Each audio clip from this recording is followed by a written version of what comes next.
Good morning. Thank you for coming this morning to this press conference. I'm Detective Free J with HPD Homicide, Squad 20. I'm here to talk today about a murder that we had back July 17th of 2017 at 10221 Club Creek Drive at the El Noa Noa nightclub. I believe that's in Southwest Houston, close to the Beltway, that part of town.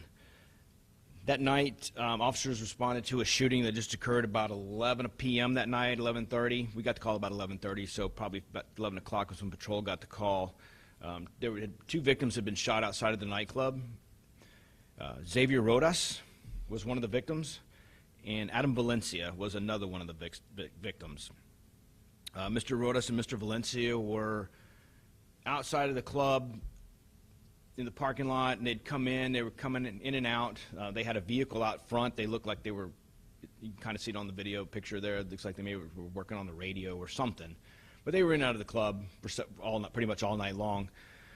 At some point inside the club, an altercation on the inside video from the club shows there's an altercation between Mr. Rodas, Mr. Valencia, and maybe another male or two. It's a pretty packed club. It spills out into right outside the front door of the club. Mr. Rodas and Mr. Valencia are there arguing with our suspect, an unknown male. And he's the one that you see in the videos, and you saw pulling the trigger as well. There is a punch thrown. Mr. Valencia does punch the shorter gentleman that you see with our suspect over some words. And that's when our suspect, the other gentleman, pulls out a pistol. Mr. Valencia is shot once in the face. He survived his wounds.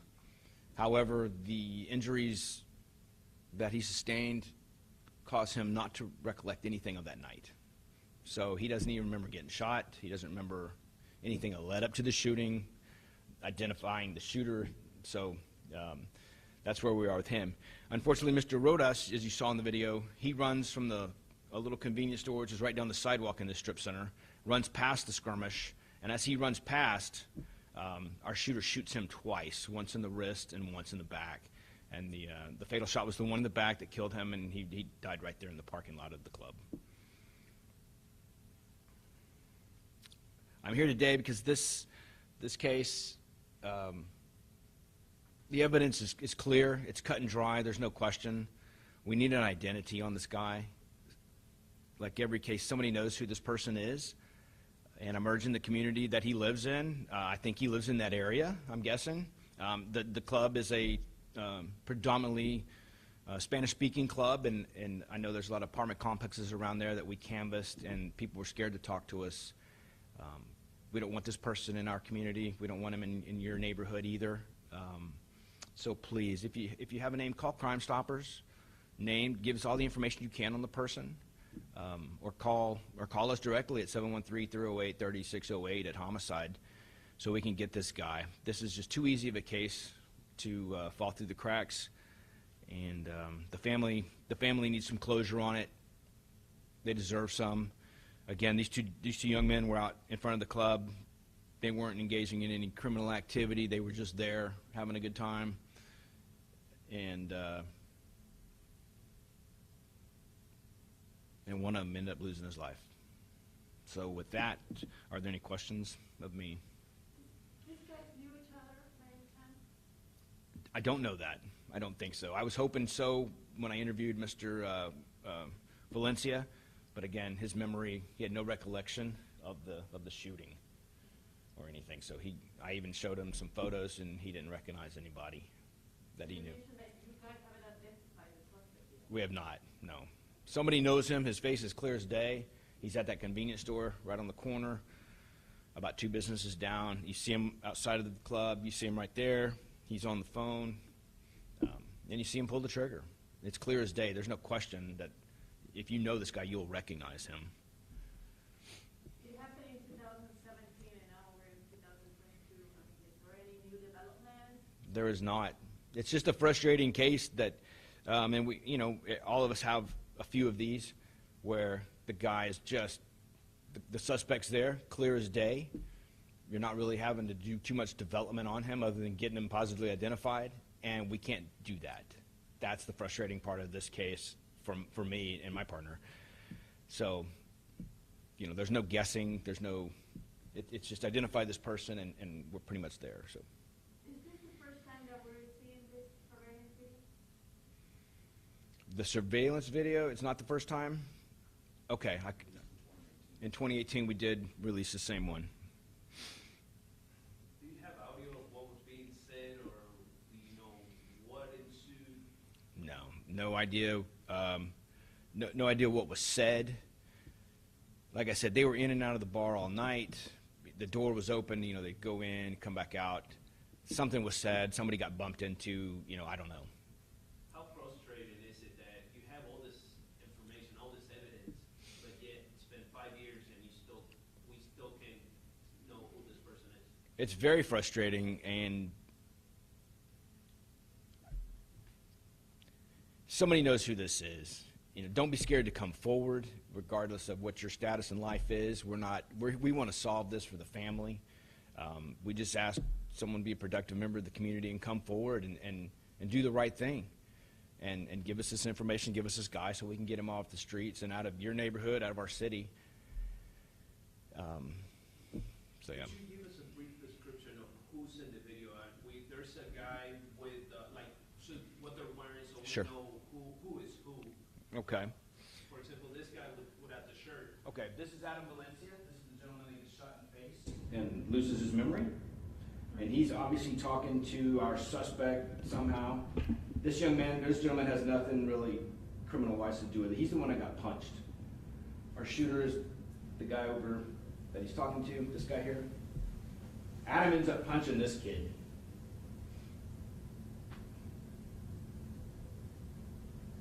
That lady? She works at the bar. She's trying to. Okay, I think he just got punched because he just pulled his pistol. Xavier comes running from the convenience store. I think he pushes that little guy down in the cap. I just saw that. I remember that now. He pushed him down to the ground, and as he's running away, he gets shot in the wrist and in the back by that guy. None of the evidence left at the scene. The flip-flop that you saw there so far has yielded any evidence of DNA. The shell casings we collected at the scene haven't come back to any other crime scenes. It's just frustrating because it's so simple. This is just cut and dry. We just need to name. How dangerous is this guy for the community? Based on what I see here, he obviously has a quick temper. A guy got pushed down. A guy got punched. I don't see a reason for the guns to come out for that at all. So he obviously has something else going on that would cause him to go to violence that quickly. But again, I don't know who he is. I don't know his criminal history. He could be a career criminal that's never been caught, or he just may be having a bad day there. I don't know. Are you guys afraid that he could do it again? He could, definitely. He did this with he wasn't even personally assaulted. It was the other guy that got pushed down and punched. But he saw the need to pull out a pistol and shoot these two gentlemen and kill one of them for no reason. The other guy that he killed wasn't even involved. He was just with the guy that got shot in the face, that threw the punch. The Yeah. fact that he didn't get punched or anything, does that lead you to believe it's something else, maybe gang-related, maybe drug-related, or anything else like that? All of the above. You know, there's really nothing. There's no audio on there. Nobody in the club knew these guys. When we went back, and it's hard to get people to talk to us at a club like that, you know, especially the next day or that night. They leave and don't want to talk to us. But gang affiliated, I don't know. Could be, would not be, you know, wouldn't be surprised. Or it could just be, you know, he was protecting his older brother or his friend. I don't know who this guy is to him that got pushed. Could have been his dad. He looks a little older. We have no idea what caused him to do that. Do you believe that after 5 years, do you think that you will be able to get this guy off the street? I do. All we need is the name, the identification of him. That's all we need. And we're there because it's obvious on the video what he does. And we have the other end of the video showing the young man getting shot. So it's not like you can say he's just shooting into the crowd or into the air.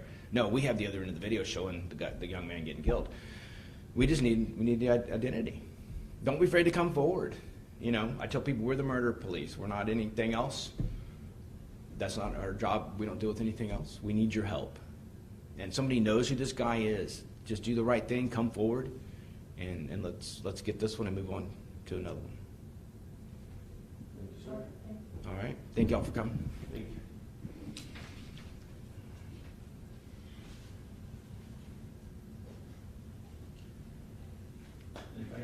¿Ya me ofrece aquí en el podio? Sí, en el podio mismo, Ok. por favor. Ok.